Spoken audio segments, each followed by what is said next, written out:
네, 강프로입니다. 자, 캠트로닉스 보겠습니다. 자, 캠트로닉스 오늘 4% 빠졌습니다. 다들 아시겠지만 캠트로닉스는 유리기판 관련주고요. 그리고 저는 계속해서 누구나 알 수 있는 정보를 가지고 주식을 어떻게 봐야 되는지를 풀어드립니다. 하지만 가장 중요한 건 가격이라고 이야기를 드리고 있고요. 가격이 중요한 이유는 주식시장은 앞으로 좋아질 만한 내용들이 있어야 돼요. 이 앞으로 좋아지는 내용이 현실화되잖아요. 그럴 때는 기대감이, 그쵸? 이 기대감이 어떻게 작용을 하냐면 숫자, 그쵸? 냉정해지기 시작합니다. 야, 기대한 만큼의 숫자가 나와야 되는데 이런 상황이 벌어진단 말이죠. 자, 그러면 지금 캠트로닉스는 어떤 기업이에요? 유리기판. 유리기판에 대한 부분은 뭐가 있습니까? 아직까지 뭐 생산을 하거나 뭐 대량 납품을 하거나 그렇게 하고 있지 않죠. 즉 효율을 높이기 위한 가격을 신경 쓰지 않은 그런 시대가 왔어요. 그게 뭐예요? AI 반도체 시장. 이쪽에 효율을 높이고 그리고 에너지 사용을 낮춰야 되는 그런 부분에서 어쩔 수 없이 사용해야 되는 좀 그런 부분으로 부각이 좀 되고 있습니다. 그렇기 때문에 지금은 이게 유리기판이 앞으로 뭐 상용화가 될 거예요. 이걸로 인해서 뭔가 뭐 변화를 일으킬 수 있어요.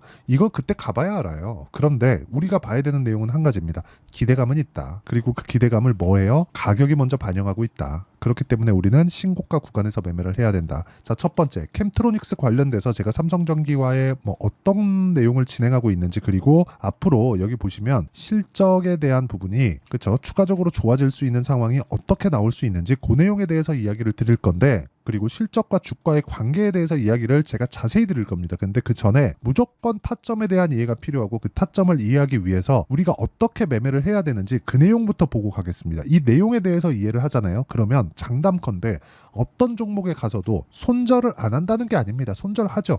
주식하면서 어떻게 손절을 한 번도 안 합니까? 무조건 합니다. 그런데 손절이 아니라 내가 꾸준하게 수익을 볼 수 있는 계좌를 만드는 방식에 대해서 이야기를 드리도록 하겠습니다. 자, 내용 한번 보시면 그렇습니다. 선익 시스템 어떻습니까? 미래 가치를 반영하는 주식시장의 특성상 그쵸? 신고가 구간에서 매매를 해야 된다 그랬고, 그런 구간에서 꾸준하게 수익 나는 구간을 만들어 가고 있죠. 그리고 이런 부분을 제가 여기 소통방에서 모두 공유하고 있습니다. 4월 26일 선익 시스템 8시 49분 장시작 전이죠. 장시작 전에 제가 종목 관련돼서 이야기를 드릴 수 있는 이유는 이것 때문에 그렇습니다. 올라가는 종목군들을 먼저 분류해 놓기 때문이다. 그 밑에 YC 한번 볼게요. YC. 자, YC 내용을 보면 어떻습니까? 올라가는 구간에서 계속 매매를 하고 있죠. 매도를 하더라도 내가 판 것보다 올라가니까 더 사요. 그쵸? 내일이면, 그쵸? 시세 확인해서 매도할 수도 있지만 꾸준하게 수익을 낼 수 있고 그 종목군이 신고가 종목이라는 점만 보더라도 우리는 계속해서 수익 나는 매매를 하기 위해서 어떤 종목군들을 추려야 되는지 알 수 있습니다. 근데 여기서 캠트로닉스 같은 경우에도 같은 맥락에 속해 있다고 보시면 되고, 그런 부분을, 그쵸? 캠트로닉스도 신고가 종목이기 때문에 제가 여기 소통방에 실시간 타점을 공유합니다. 뭐 다른 종목에 대한 결과치에 대해서 제가 이야기를 드린 거고, 예를 들어서 이 밑에 쭉 내려보시면 뭐 젠백스 링크도 있고 뭐 캠트로닉스도 여기 있죠. 계속해서 제가 이야기를 드리고, 재룡산업 같은 경우에도 보면 어떻습니까? 제가 이틀째 계속해서 이야기를 드린 결과 급등세를 보입니다. 자, 재룡산업 올라가는 상황에서 그쵸 계속해서 강세를 보이고 있다. 그리고 이런 부분을 제가 소통방에서 10억 만들기 프로젝트로 진행하고 있으니까 구독과 좋아요 눌러주시고요. 상단에 있는 전화번호로 구독 또는 10억이라고 문자 보내주시면 제가 소통방 입장 링크를 순차적으로 공유를 해드리도록 하겠습니다. 자, 그러면 제가 어떤 류의 종목군들을 공략하는지 다 보셨죠? 신고가 매매에 대해서 이해를 하고 내가 실전에 적용시킬 수 있으면 감히 말씀드리건데 주식 인생이 바뀔 겁니다. 그러면 이 내용을 가지고 우리가 캠트로닉스의 상황을 한번 보자고요. 일단 오늘 4% 빠졌습니다. 자, 단기간에 갭도 발생을 했고 그 갭이 발생하는 상황에서 그쵸 유리기판 관련된 내용도 있고 여러 가지 이슈들이 있었다는 거는 맞아요. 그런데 첫 번째 신고가를 만드는 과정에서 그쵸 실적이 아직 모멘텀과 맞춰진 실적이 발생되지 않았다는 점, 그럼 뭐가 있다는 거라고 제가 말씀드렸죠. 기대감이 계속해서 존재하고 있다는 거죠. 자, 그리고 유리기판이 왜 지금 주목을 받고 있는지에 대해서 이야기를 드리면, 지금은 AI 시대가 왔습니다. 그런데 AI 시대가 오기 전에 AI 서비스를 하기 위한 서버, 그쵸? 이걸 뭐라 그래요? 데이터 센터입니다. 데이터 센터. 데이터 센터를 만들기 위한 지금 작업을 23년부터 지속적으로 하고 있어요. 이러면서 수혜를 본 게 어디예요? 엔비디아입니다. 엔비디아. 근데 엔비디아의 반도체가 전기를 많이 먹어요. 그러려면 뭘 해야 돼요? 당연하죠. 효율이 높이는, 그쵸? 전도성이 높은 그런 물질을 사용을 해야 됩니다. 근데 이게 비싸요. 근데 원래는 요 정도까지 필요가 없었어서 상용화된 기술임에도 불구하고 사용하지 않았습니다. 그런데도 불구하고 지금 와서 이 얘기가 왜 나오느냐. AI 서버를 계속해서 그렇죠. 엔비디아 실적을 보면 알 수 있는데 엄청난 실적을 낼 수 있는 이유가 엔비디아가 거의 독점 형태로 운영하고 있기 때문에 그렇습니다. 그러면 이 구간에서 우리가 뭘 봐야 될까요? 서버를 구축하는 과정에서 다음에 유지비를 낮출 수 있는 무언가가 필요해진 겁니다. 그래야 환경적인 측면에서도 좋을 수 있죠. 그 중에 하나가 유리기판이에요. 지금 전력 관련주들 엄청난 강세를 보이잖아요. 뭐 전선, 변압기 이쪽에 엄청난 강세를 보이는데 이렇게 나오는 이유가 왜 그럴까요? 에너지를 너무 많이 잡아먹었고 사실 그 전력공사 같은 경우에는 되게 장기간 그쵸 올해 뭐 한 30년 40년 만에 한 번 하고 막 그런 정도의 그쵸 뭐 기간 산업에 준하는 그런 이 공사잖아요. 그런 작업을 할 수밖에 없는 상황이 됐다. 전력 부족 사태가 북한도 아니고 미국에서 있어요. 그러니까 이런 사태가 벌어지다 보니까 오히려 그쵸 일론 머스크도 나와서 이야기를 했죠. AI 시대에 가장 부족한 건 전력일 거다. 그렇죠? 그리고 나서 반도체가 부족할 거다. 그렇죠? 이런 상황이 된 거예요. 그럼 이걸 해결하기 위해서는 원전밖에 없다. 근데 그러기 전에 단계를 거쳐 가야겠죠. 효율을 높이는 기술이 필요하다. 그게 뭐예요? 유리기판. 그렇죠? 유리기판입니다. 전도율이 높은 물질을 사용하는 것. 근데 이러기 위해서는 기대감이 존재해야 되고 그 기대감을 지금 반영해서 주가가 올라가고 있는 겁니다. 이 구간에서 내가 타점 잘못 잡잖아요. 이 구간에서 내가 타점 잘못 잡으면 털립니다. 그렇죠? 그래서 정확한 타점을 잡는 게 중요하고 그 타점에 대한 부분을 제가 어떻게 한다?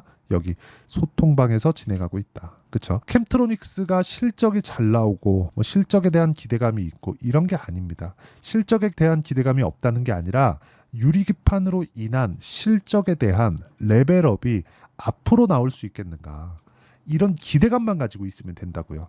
이 기대감이 있는 종목군들이 꾸준하게 상승세를 높일 수 있습니다. 근데 이게 폭등하는 상황이 나오잖아요. 예를 들어서 그런 거예요. 에코프로 작년에 어떻게 됐나요? 폭등했잖아요. 2달 반 만에 8배. 이렇게 올라가잖아요. 이렇게 올라가는 게 왜 그래요? 실적이 좋아서? 아니에요. 이미 에코프로는 이쪽 가격대에서 한 10만 원에서 20만 원 정도가 기대치를 반영한 실적 정도는 사실상 올라와 있었습니다. 근데 이렇게 폭등한 상황이 왜 나왔습니까? 뭐 개인 투자자들이 합심해서 많이 사서? 아니에요. 그냥 기대감입니다. 숫자로 찍히지 않은 기대감. 앞으로 더 추가적으로 성장할 수 있을 것 같은 기대감. 아직까지 확정되지 않는 숫자가 나올 수 있을 거라는 기대감. 이런 부분이에요. 근데 정작 연말에 그쵸? 작년 연말에 여기 상한가 간 날. 요거는 공매도고요. 이거 제가 에코프로 BM으로 한번 보여드릴게요. 에코프로 BM. 요 날이에요. 요 날. 12월 4일 날. 기억하실지 모르겠지만 에코프로 BM에 44조짜리 수주 계약이 들어왔습니다. 그러면서 폭등을 했는데 그 이후에 어떻게 됐나요? 떨어졌습니다. 이게 과연 공매도 때문일까? 어느 정도 영향이 있겠지. 근데 수치화 시켰기 때문에 그렇습니다. 이거보다 더 나와야 되는데 이거에서 지금 공장 가동률 나와?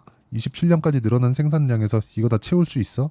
이거 지금 이 얘기가 나오고 있어요. 그러니까 지금 실적 어때요? 안 좋아요. 그쵸? 안 좋습니다. 에코프로 BM 67억 벌었어요. 67억. 이 시가총액 얼마예요? 20조가 넘어요. 대기업입니다. 그러니까 이런 상황이 나오니까 숫자가 찍히기 전에 우리는 그렇죠. 숫자가 찍히기 전에 기대감이 있었을 때 공략을 하는 게 좋고 에코프로 BM의 거의 뭐 초입 구간에 있는 그런 상황이라고 보시면 됩니다. 이 기대감이 꺾일 때까지 우리는 계속해서 매매를 해야 되는데 언제 가격을 먼저 보고 매매한다. 그게 정말 중요합니다. 그래서 그 가격에 대한 부분은 여기 소통방에서 진행하고 있고요. 그 소통방에 대한 내용은 상단에 있는 전화번호로 구독 또는 10억이라고 문자 보내주시면 되고 이렇게 타점을 잡는 원리에 대한 내용 있죠. 그 원리에 대한 내용은 여기 캠트로닉스의 가격과 단기 보유 전략 그리고 캠트로닉스의 실시간 타점을 제가 문자로 공유를 해드리도록 할 테니까 상단에 있는 전화번호로 캠트로닉스라고 문자 보내주시는 분들에 한해서만 제가 캠트로닉스의 실시간 타점 그리고 단기 보유 전략을 함께 공유를 해드리도록 하겠습니다. 자, 어떤 종목군들을 해야 된다? 신고가에 올라와 있는 종목군들. 캠트로닉스는 뭐다? 신고가에 가 있는 종목군이다. 그러면 신고가를 했을 때 어떤 부분이 작용을 해야 된다? 기대감이 작용을 해야 된다. 기대감은 어디서 나온다? 숫자가 찍히기 전, 실적이 좋지 않을 때 나온다. 캠트로닉스의 실적이 나쁘다는 것은 아니지만 캠트로닉스에 대한 기대감, 즉 유리기판 관련된 기대감으로 인한 실적은 아직 반영되지 않고 있기 때문에 이런 부분이 반영되기 전에 주가는 상승하고 끝날 거다. 그쵸? 여기까지만 이해를 하셔도 내가 어떤 종목군을 공략해야 되고 언제 쉬어야 되는지가 명확해지실 수 있습니다. 그래서 이런 부분을 어떻게 분류하고 어떻게 판단을 하고 어떻게 내가 매매를 이어가야 되는지 그 내용에 대한 부분을 제가 다 이해를 시켜드리도록 할 테니까 영상 끝까지 시청하시고요. 모든 분들이 성공 투자하셨으면 참 좋겠습니다. 자, 24년도가 돼도 여전히 시장은 녹록지 못합니다. 이런 상황이 벌어지는 건 어쩔 수 없습니다. 이런 상황에서도 수익이 나는 종목들의 구조는 변하지 않습니다. 즉, 대시세 종목에 대한 구조는 변하지 않는다는 거고, 실제 제가 소통방에서 지속적으로 이야기를 드리고 있는 내용도 대시세 종목이나 시장 주도주를 공략하는 건 철저하게 가격 분석을 하라고 이야기를 드리고, 가격 분석 이후에는 이슈에 대한 파악, 그리고 이슈를 파악하고 나서는 다시 내가 얼마에 매수할지 그 타점에 대한 부분을 지속적으로 언급을 하고 있습니다. 자, 근데 생각해 보세요. 1월 달에 시장이 굉장히 어려웠습니다. 어려운 상황에서의 어떤 종목들이 강했냐 보면 반도체와 그리고 바이오입니다. 자, 실제 여기 보면요. HLB에 제가 실제 매매한 내용을 띄워놓고 보여드리고 있는데 1월 22일부터 매매를 시작해서 4일 동안 31%의 수익 마감이 됐고요. 그리고 여전히 신고가 종목입니다. 자, 그리고 그 다음 어보브 반도체, 이름을 보시다시피 반도체 종목이죠. 그리고 AI 반도체는 지속적으로 강세를 보이고 있습니다. 이 종목도 신고가를 먼저 달성한 이후에 제가 21%의 단기간에 21%의 큰 수익을 내고 마감이 됐습니다. 다시 재공략을 준비하고 있고, 이런 부분은 소통방에서 다 공유를 해드립니다. 자, 그리고 그 다음 코세스. 자, 코세스 같은 종목도 당연히 그쵸, 신고가 종목이고요. 그리고 반도체 종목입니다. 이 종목도 영업일 기준에서 이틀 동안 대략 한 15%의 수익 마감이 됐습니다. 내용을 한번 보시면 어떻습니까? HLB를 포함해서 뭐 30%, 20%, 뭐 15% 이런 식의 수익이 지속적으로 발생하고 있는데, 이 세 종목 모두 다 신고가 종목이고 1월 달에 시장이 약세를 보이고 있는 구간에서도 강했었던 그런 종목입니다. 특징점이 하나 있는데 그 이슈에 앞서서 가격이 먼저 반영했다는 거죠. 자, 근데 그게 기업 밸류업 프로그램이라고 하죠. 그 종목들도 마찬가지입니다. 오늘은 그 부분에 대해서 이야기를 드릴 텐데, 그렇게 제가 가격을 먼저 보고 이슈에 대해서 파악하는 이유는 결과적으로는 큰 시세를 먹기 위한 사전 준비 작업입니다. 실제로 큰 시세를 먹기 위해서 사전 준비 작업을 했을 때 여기 레인보우 로보틱스 127%, 그리고 ISC 98%, 그리고 한미반도체 97%의 큰 수익을 내는 상황을 만들 수 있습니다. 어떤 식으로 소통방에서 진행됐는지, 그쵸? 그 상황을 제가 이야기를 드린 건데, 이런 상황도요, 당연히 신고가를 공략했을 때 가능한 겁니다. 자, 그러면 이번에도 마찬가지입니다. 그쵸? 정부 주도의 코리아 디스카운트 해소 방안이 2월 달에 발표를 하고요. 그리고 2월 달에 발표된 내용을 토대로 주가가 움직이는 게 아니라 이미 움직인 내용이 있죠. 실제 이 내용은 크게 중요한 게 아니라는 겁니다. 실제 움직인 내용을 보면, 자, 기아차입니다. 실제로 12월 달에 신고가를 만들어 놓고 정부에서 입김을 불어 넣으니까 순식간에 기아차를 포함해서 현대차 같은 거대 기업들의 주가가 2주도 채 되지 않아서 40% 정도의 큰 시세를 냅니다. 자, 그러면 우리는 어떤 종목을 봐야 될까요? 이슈를 파악해야 되는 것도 맞지만 철저하게 가격에 맞춰서 매매를 해야 되는 게 당연히 중요합니다. 정부가 주도하는 정책 방향이 있겠죠. 그 방향에 맞춰서 우리가 종목을 찾을 필요가 있다. 자, 그러면 답이 나왔습니다. 정부가 주도하는 방향에 맞춰서 제2의 기아차를 찾는 게 지금은 중요하다. 근데 정부 정책의 방향에 맞게 가자.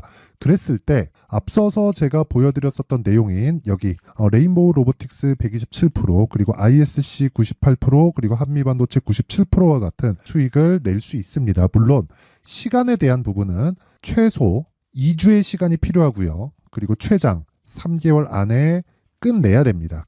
자, 기아차의 시세를 보셨던 것과 같이 2월 달에 정부 정책의 방향이 결정되고요. 바로 3월 달이면 시행입니다. 자, 그러면 우리는 거기에 맞춰서 당연히 종목을 찾아야 되고, 제가 제2의 기아차를 찾아놨습니다. 제가 아까 전에 소통방에서 이야기를 드렸었던 내용 다 공개를 해드렸는데, 그 내용처럼 종목만 받고 싶다 하시는 분들은요, 상단에 있는 제 전화번호로 대시세, 자, 대시세라고 문자를 보내주시면 정부 정책의 방향에 맞는 종목을 모든 분들에게 무료로 공개를 해드리도록 하겠습니다. 자, 제가 원하는 건 채널 성장이 목적입니다. 자, 그래서 구독과 좋아요 꼭 좀 부탁드리고요.